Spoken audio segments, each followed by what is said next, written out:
Hello friends, welcome to my YouTube channel Pariksha Darshika. Friends, आज रीतिकाल के जो मोस्ट इम्पोर्टेंट एमसीक्यू है उसका पार्ट 2 देखेंगे। तो देखते हैं आज का पहला प्रश्न क्या है। पहला प्रश्न है, विज्ञान गीता किस आचार्य कवि की कृति है। तो विज्ञान गीता किसकी कृति है? केशव दास की कृति है। केशव दास कौन है? तो ये रीतिकाल के रीतिबद्ध कवि हुए। ये कौन थे? रीतिबद्ध कवि। और इनकी अन्य महत्वपूर्ण रचनाओं की बात करें तो इनकी और रचनाएं हैं रसिक प्रिया,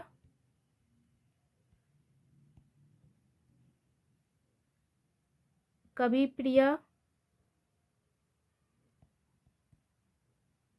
रामचंद्रिका। रामचंद्रिका इनकी बहुत ही महत्वपूर्ण रचना है। रतन बावनी,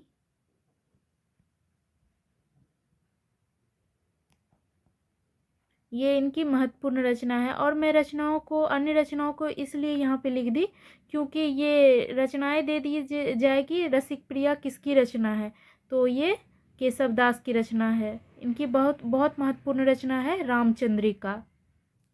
भिखारी दास ये रीतिबद्ध कवि हुए और इनकी दो महत्वपूर्ण रचना है। वो कौन कौन से है? तो काव्य निर्णय है एक इनका रचना, काव्य निर्णय, और एक श्रृंगार निर्णय।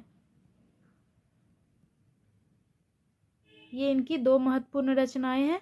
और पद्माकर कौन थे? तो ये ब्रज भाषा के श्रेष्ठ कवियों में से गिने जाते हैं और इनकी ये रीतिकाल के अंतिम चरण के कवि हुए पद्माकर। वहीं सेनापति कौन है? तो ये भक्ति काल और रीतिकाल के संधि युग के कवि कहे जाते हैं। कभी कभी पूछ भी दिया जाता है क्वेश्चन कि संधि युग का कवि किसे कहा जाता है, तो सेनापति। अगला प्रश्न है हमारा, निम्नलिखित में से रीति मुक्त कविता की विशेषता कौन सी है। तो दोस्तों, जैसा कि रीति मुक्त कवियों के विषय में पिछले वीडियो में चर्चा हुई थी कि ये कवि जो हैं इन्होंने ना तो लक्षण ग्रंथ परंपरा में रचना की और ना ही अपने रचना का आधार बनाया लक्षण ग्रंथ को। ऐसे कवि जो हुए वो उस समय की तत्कालीन परिस्थितियों के विरुद्ध और परंपरा से हटकर प्रेम प्रवृत्ति को पर बल दिया। इन्होंने प्रेम प्रवृत्ति पर बल दिया और इसलिए ये स्वच्छंदवादी प्रवृत्ति के कवि कहलाए। यही उनकी कविता की विशेषता है, स्वच्छंदता। अगला प्रश्न देखते हैं, निम्नलिखित में से कौन अष्टछाप के कवि नहीं है। तो इनमें से कौन अष्टछाप के कवि नहीं है? तो दोस्तों, अष्टछाप के विषय में तो जानते ही होंगे आप लोग कि ये वल्लभाचार्य और उनके पुत्र विट्ठलनाथ जी द्वारा स्थापित 8 भक्तिकालीन कवियों का एक समूह था। इन्होंने विभिन्न पद और कीर्तनों के माध्यम से भगवान कृष्ण की इन्होंने उपासना की और इन्होंने कृष्ण की विभिन्न लीलाओं का इन्होंने अपनी रचनाओं में वर्णन किया। इसमें से प्रमुख कवि कौन कौन हुए? तो कुंभन दास, कृष्णदास, छीत स्वामी और प्रमुख कवि हुए सूरदास। अष्टछाप के प्रधान कवि कहे जाते हैं परमानंद दास, कुंभन दास और एक छीत स्वामी और गोविंद स्वामी। तो ये अष्टछाप के कवि हैं। तो इस तरह से ये प्रश्न पूछा जाता है कि अष्टछाप के कवि कौन है कौन नहीं है। तो ये ध्यान में रखिएगा, ये आठ कवि कौन है। तो ध्रुवदास कौन है? तो ध्रुवदास ये राधा वल्लभ संप्रदाय के कवि है। राधा वल्लभ संप्रदाय में इनका बहुत प्रमुख स्थान है ध्रुवदास का। हमारा अगला क्वेश्चन है, निम्नलिखित में कौन हनुमान चरित, ये हनुमान चरित होगा, हनुमान चरित की रचयिता है। तो हनुमान चरित के रचयिता हुए रायमल पांडे। और नाभादास ये कौन थे? तो इनका मूल नाम था नारायण दास। नारायण दास इनका मूल नाम था और इनकी 3 कृतियां उपलब्ध है। एक इनकी बहुत महत्वपूर्ण कृति है भक्तमाल। भक्तमाल किसकी कृति है? ये हिंदी साहित्य में अक्सर पूछा जाता है। भक्तमाल नाभादास की कृति है। और इनकी एक और रचना है अष्टयाम। तुलसीदास इनका रामचरितमानस गौरव ग्रंथ है और तुलसी को महर्षि वाल्मीकि का अवतार भी कहा जाता है। अग्रदास कौन थे? तो ये एक संत और कवि थे। इन्हीं के शिष्य हुए नाभादास और जिन्होंने भक्तमाल नामक धार्मिक ग्रंथ की रचना की। और अग्रदास को रसिक संप्रदाय का संस्थापक कहा जाता है। ये कौन थे? तो ये रसिक संप्रदाय के संस्थापक थे।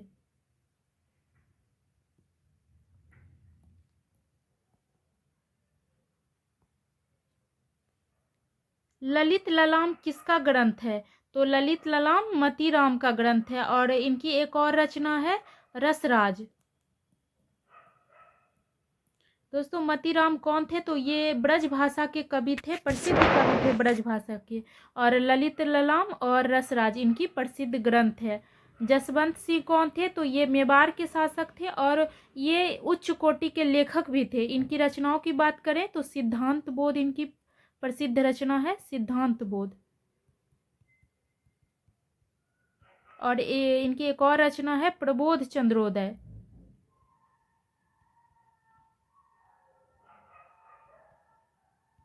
दोस्तों कवि और उनकी एक दो रचनाओं को तो हमेशा याद रखिए और ये आपको बहुत लाभ पहुंचाएगा। भूषण कौन हुए? तो ये रीतिकाल में भूषण कवि वीर रस में रचनाएं करने के लिए प्रसिद्ध थे, इसलिए इन्हें वीर रस का प्रतिनिधि कवि भी कहा जाता है भूषण को। अगला प्रश्न देखते हैं, रीतिकाल के किस कवि ने अपनी कविताओं में ऋतुओं और त्योहारों के साथ जीवन की खूबसूरती के साथ मिलाया, जीवन को खूबसूरती के साथ मिलाया? तो वो कौन कवि थे? तो ये पद्माकर थे। दोस्तों पद्माकर की एक कविता है ऋतु वर्णन। ऋतु वर्णन इनकी एक कविता है। इसमें उन्होंने ऋतुओं की सुंदर वर्णन करते हुए राधा कृष्ण के रास मंडल का भी चित्रण किया है। अगला प्रश्न देखते हैं, निम्नलिखित में कौन सी रचना देव की नहीं है? तो देव के विषय में एक महत्वपूर्ण बात बता दूं कि इनके बारे में हजारी प्रसाद द्विवेदी कहते हैं कि मतीराम और जसवंत सिंह के बाद यदि कोई सचमुच ही शक्तिशाली कवि हुए तो वो कवि देव हैं। और इनकी रचनाओं को देखिए तो कवि कुल कल्पतरु, तो ये इनकी रचना नहीं है, ये रचना है चिंतामणि की रचना है। ये चिंतामणि की रचना है कवि कुल कल्पतरु। और भाव विलास, भवानी विलास, अष्टायाम ये देव कवि की रचना है। अगला प्रश्न देखते हैं, रास पंचाध्यायी किस छंद में लिखी है? तो रास पंचाध्यायी किसकी रचना है? तो ये रहीम की रचना है, रहीम कवि की रचना है। और ये रोला छंद में है फ्रेंड्स। रोला, दोहा, सोरठा, चौपाई ये सब क्या है? तो ये छंद का प्रकार है, छंद का एक प्रकार है। नेक्स्ट प्रश्न है, प्रकृति के नाना रूपों के साथ केशव के हृदय का सामंजस्य कुछ भी ना था, यह कथन किसका है? तो ये रामचंद्र शुक्ल का कथन है फ्रेंड्स। और केशव दास के लिए ये कथन है। और दोस्तों केशव दास की रचनाओं में क्लिष्टता के कारण रामचंद्र शुक्ल ने उन्हें कठिन काव्य का प्रेत भी कहा है। यदि क्वेश्चन पूछा जाए कठिन काव्य का प्रेत, कठिन काव्य का प्रेत किसे कहा जाता है? तो ये केशव दास को कहा जाता है। और विश्वनाथ मिश्र कौन थे? तो इनके विषय में बता दूं कि इन्होंने ही रीतिकाल को श्रृंगार काल नाम दिया, इन्होंने श्रृंगार काल नाम दिया। और इन्होंने श्रृंगार काल नाम देते हुए रीतिकाल को 3 भागों में बांटा, रीतिबद्ध धारा, रीतिबद्ध और रीतिसिद्ध और रीतिमुक्त, इन्हीं के द्वारा दिया गया ये है। लाला भगवान दीन ये हिंदी शब्द सागर के निर्माण में सहायक संपादक के रूप में इनका बहुत ही महत्वपूर्ण योगदान है। रामचंद्र शुक्ल के विषय में तो जानते हैं ही, ये हिंदी साहित्य इतिहासकार है, अनुवादक हैं, कथाकार हैं, आलोचक भी रहे हैं। और महावीर प्रसाद द्विवेदी, द्विवेदी युग इनका व्यक्तित्व इतना महान था कि द्विवेदी युग का नामकरण इन्हीं के नाम से रखा गया। ये द्विवेदी युग के महान साहित्यकार हुए। आगे प्रश्न देखते हैं, भिखारी दास ने काव्य निर्णय में किसका विवेचन किया है? तो इन्होंने काव्य निर्णय में सर्वांग विवेचन किया है। नेक्स्ट देखते हैं, रामचंद्र शुक्ल ने बिहारी की भाषा के बारे में क्या लिखा है? तो इन्होंने बिहारी की भाषा में क्या लिखा है कि बिहारी की भाषा चलती होने पर भी साहित्यिक है। अगला प्रश्न है, इनमें से किस कवि ने प्रबंधात्मक वीर काव्य की रचना की है? तो इसमें से कौन कवि हुए? तो पद्माकर भट्ट। ये कौन थे फ्रेंड्स? तो ये रीतिकाल के अंतिम चरण के ये कवि थे। अंतिम चरण के कवि थे और ब्रज भाषा में भी इनका बहुत महत्वपूर्ण स्थान है। इनकी प्रसिद्ध रचनाओं की बात करें तो एक है गंगा लहरी, प्रबोध पचासा, ये इनकी प्रसिद्ध रचना है। और ग्वाल कौन थे, तो ये ग्वाल कवि भी रीतिकाल के अंतिम प्रसिद्ध आचार्य माने जाते हैं। इनकी प्रसिद्ध रचना है रसिकानंद, रसिकानंद इनकी प्रसिद्ध रचना है। एक और इनकी रचना है साहित्यानंद। राम सहाय के विषय में देखें तो ये इन्होंने बिहारी के सतसई के अनुकरण पर इन्होंने राम सतसई की रचना की।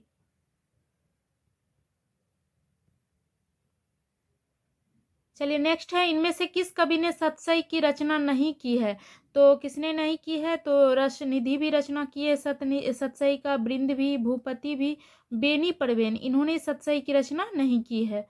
नेक्स्ट है भ्रमरदूत के रचनाकार है, तो भ्रमरदूत के रचनाकार कौन हुए, सत्यनारायण कविरत्न। इनका मूल नाम था सत्यनारायण शर्मा और कविरत्न जो है इनका उपनाम था। और देखते हैं लाला भगवान दीन, ये कौन थे, तो हिंदी के विद्वान साहित्य से भी थे और छंद शास्त्र के ज्ञाता इन्हें कहा जाता है।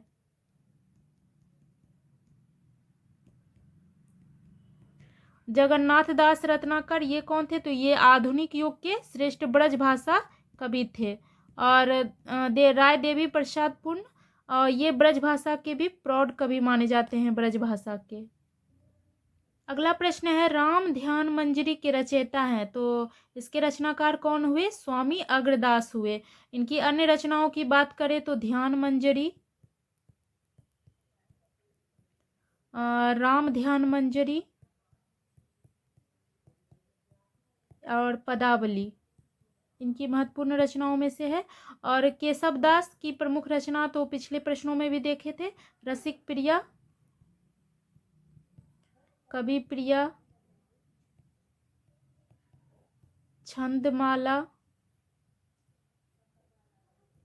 रामचंद्रिका, रामजस चंद्रिका, ये सब इनकी प्रसिद्ध रचनाएं हैं। और हृदय राम कौन थे, तो ये प्राचीन कवि थे और कृष्णदास के ये पुत्र थे। इनके राम भक्त में इन्होंने विशेष रुचि दिखाई और ये हनुमान नाटक की इनकी रचना है, हनुमान नाटक।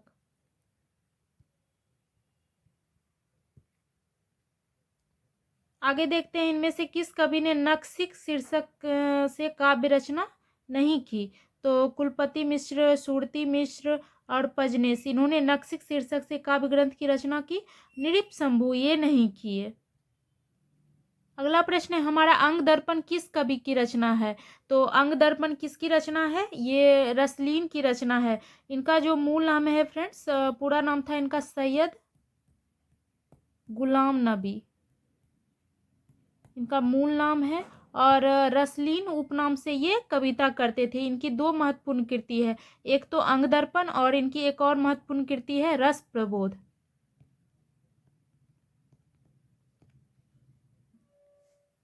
अगला प्रश्न है, रीति काल में लला के लिलाट पर महावर दिखाई पड़ने लगी, वीर सखी हो गया, रणात्मक ध्वनियों की बहार आ गई, नाद योजना से मादकता को बढ़ापा मिला। यह कथन किसका है, तो पूछ रहा है, तो ये बच्चन सिंह का कथन है।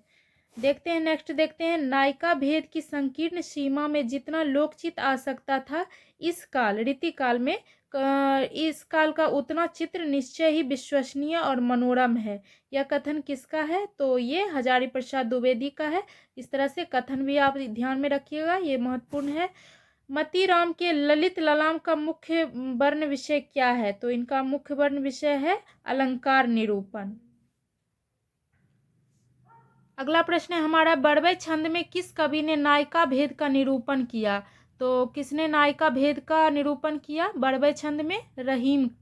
और कृपाराम कौन थे, तो ये राजस्थानी कवि थे और नीतिकार थे। इनकी प्रसिद्ध रचना है राजिया दा दूहा, राजिया दा दूहा इनकी प्रसिद्ध रचना है। रसनिधि कौन थे, तो इनका पूरा नाम था पृथ्वी सिंह, पृथ्वी सिंह इनका पूरा नाम था। और ये एक जमींदार थे और अच्छे कवि भी।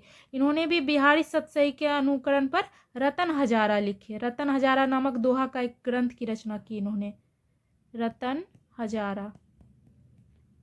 सोमनाथ कौन थे? तो इनकी दो महत्वपूर्ण रचनाएं हैं, एक श्रृंगार विलास और एक रस पीयूष निधि।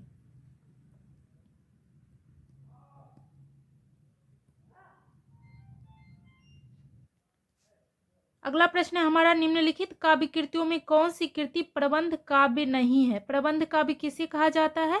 तो कथा में जो प्रबंध काव्य में जो कथा होती है वो शुरू से अंत तक क्रमबद्ध रूप में चलती है, कथा का क्रम बीच में कहीं नहीं टूटता है, उसे प्रबंध काव्य कहा जाता है। तो इसमें से चंडी चरित्र, रामचरित्र, सुजान चरित्र, ये क्या है? ये प्रबंध काव्य है। सुजान हित प्रबंध, ये प्रबंध काव्य नहीं है। अगला प्रश्न है हमारा, गीति संग्रह के रचनाकार हैं, तो कौन है गीति संग्रह के रचनाकार? रसनिधि हुए।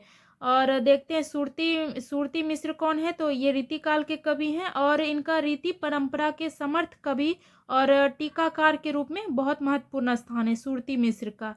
रसिक गोविंद कौन हुए? तो ये भी रीतिकाल के कवि हैं। श्रीपति, ये भी रीतिकाल के प्रमुख कवियों में से है। इनकी एक रचना है काव्य सरोज, बहुत ही महत्वपूर्ण रचना है काव्य सरोज। अगला प्रश्न देखते हैं, सूरसागर के पदों का भावानुसरण करते हुए किस कवि ने कृष्ण के जीवन का चित्रण किया है? तो ब्रजबासी ने किया है। और ये कौन थे? तो ये वल्लभ संप्रदाय के अनुयायी थे, वल्लभ संप्रदाय के अनुयायी थे और ये वृंदावन में रहते थे। इन्होंने एक ग्रंथ भी रची है जिसका नाम है ब्रजविलास। ब्रजविलास नामक ग्रंथ किसका है? ब्रजवासी दास का।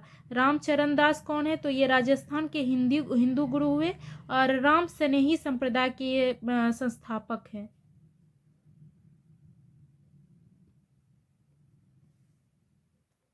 नेक्स्ट प्रश्न है हमारा, निम्नलिखित में से जगन्नाथ दास रत्नाकर की कौन सी रचना नहीं है?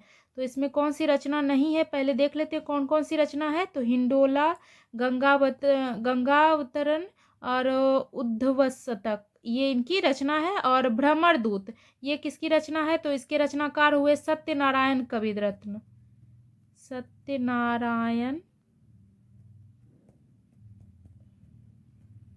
कविरत्न इनके रचनाकार हुए भ्रमर दूत के। अगला प्रश्न देखते हैं, डॉक्टर पीताम्बर दत्त बर्थवाल के अनुसार रामचंद्रिका है, तो इनके अनुसार रामचंद्रिका क्या है? फुटकर कविताओं का संग्रह है। और इस राम स्वरूप चतुर्वेदी के अनुसार रामचंद्रिका छंदों का अजायब घर है। छंदों का अजायब घर रामचंद्रिका को किसने कहा? राम स्वरूप चतुर्वेदी, राम स्वरूप चतुर्वेदी, इन्होंने रामचंद्रिका को छंदों का अजायब घर कहा। अगला प्रश्न देखते हैं, रीति मुक्त कविता की प्रमुख प्रवृत्ति पूछ रहा है, तो स्वानुभूति और स्वच्छंदता। इन्होंने रीति मुक्त कवि जो भी हुए उन्होंने रीति से बनकर कोई भी अपनी रचना नहीं की, उन्होंने स्वच्छंद रूप से स्वतंत्र रूप से अपनी रचनाएं की, इसलिए इनकी प्रवृत्ति क्या है? स्वानुभूति और स्वच्छंदता। चलिए अगला प्रश्न है, राजनीतिक रूप से रीतिकाल मुगलों के शासन के वैभव के क्या था? तो ये चरमोत्कर्ष के बाद उत्तरोत्तर ह्रास और पतन का युग है।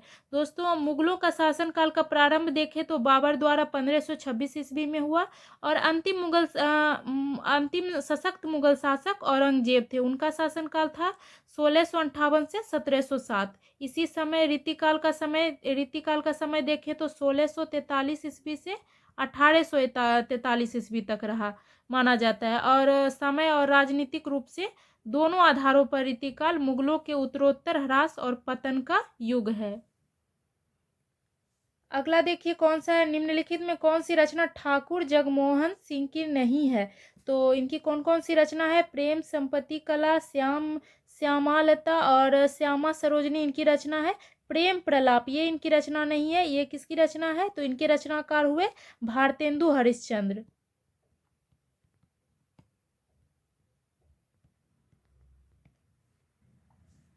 आगे देखते हैं, निम्नलिखित में से किस कवि ने सतसई की रचना नहीं की? तो इसमें से किस कवि ने सतसई की रचना नहीं की है? तो ये चिंतामणि ने सतसई की रचना नहीं की है। बाकी देखें तो मतीराम, राम सहाय, अमीरदास, इन्होंने सतसई की रचना किए हैं।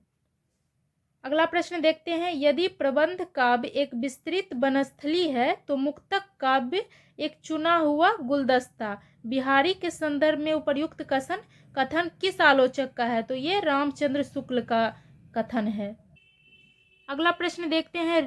ये हिंदी के प्रधान आचार्यों में माने जाते हैं और इनका भाषा भूषण अलंकार ग्रंथ का एक बहुत ही प्रचलित पाठ्य ग्रंथ रहा है। रामचंद्र शुक्ल ने उपर्युक्त बात किस रीतिकालीन कवि के विषय में कहा है? तो ये महाराज जसवंत सिंह के विषय में इन्होंने कहा है। चलिए अगला प्रश्न देखिए। निम्नलिखित में कौन सी रचना अग्रदास की नहीं है? तो अग्रदास की कौन कौन सी रचना है इसमें? ध्यान मंजरी, कुंडलियाँ, राम ध्यान मंजरी, ये अग्रदास की रचना है। रूप मंजरी ये किसकी रचना है? तो ये कृष्ण भक्त कवि थे नंददास। नंददास की रचना है रूप मंजरी। चलिए हमारा अंतिम प्रश्न है। सुजान की उपेक्षा से विराग उत्पन्न होने के बाद रीतिकालीन कवि घनानंद वृंदावन जाकर किस संप्रदाय के वैष्णव हो गए?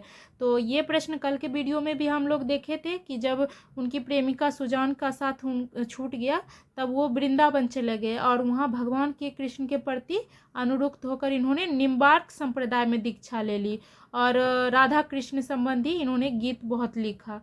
तो फ्रेंड्स आपकी तैयारी में मेरा वीडियो कितना हेल्पफुल हो रहा है कमेंट कीजिएगा और वीडियो कैसा लग रहा है ये भी कमेंट कीजिएगा और मेरे चैनल को लाइक, सब्सक्राइब और शेयर ज़रूर कर दीजिएगा। Thank you.